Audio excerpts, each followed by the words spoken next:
જગતના તાતે અન્નદાતા માટે કુદરતી આફતો જેવા કઠિન સમયમાં રાજ્ય સરકાર હંમેશા તેમની પડખે રહી છે.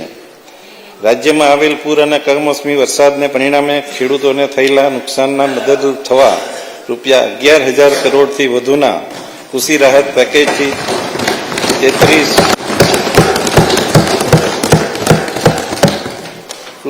પેકેજથી 33 લાખથી વધુ અસરગ્રસ્ત ખેડૂતોને તાત્કાલિક સહાય પહોંચવામાં આવેલ છે. તાત્કાલિક એટલા માટે છે કે આ વખતે રેકોર્ડ ટાઈમમાં આ સહાય પૂરી પાડવામાં આવી છે.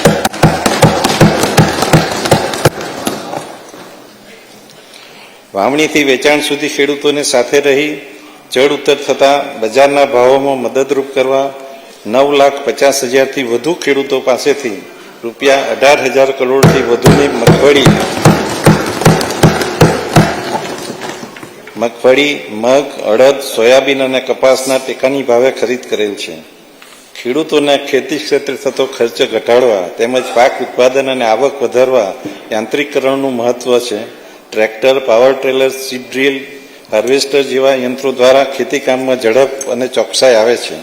નાના સીમાંત ખેડૂતોના માટે કૃષિ યાંત્રિકીકરણ, વિવિધ ઓજારોની ખરીદીમાં સહાય આપવા રૂપિયા 1,565 કરોડની જોગવાઈ સૂચવે છે. વધુમાં વધુ ખેડૂતો પ્રાકૃતિક ખેતી અપનાવે તે માટે અમારી સરકાર પ્રતિબદ્ધ છે. જેનો વ્યાપ વધારી પ્રોત્સાહન આપવા સેન્ટર ઓફ એક્સિલન્સ ઉભા કરવા, બજાર સુવિધા ઉપલબ્ધ કરાવવા, માર્કેટિંગ અને બ્રાન્ડ પ્રમોશન તથા હેન્ડ હોલ્ડિંગ અને સર્ટિફિકેશન સહાય માટે રૂપિયા 39 કરોડની જોગવાઈ સૂચવું છું.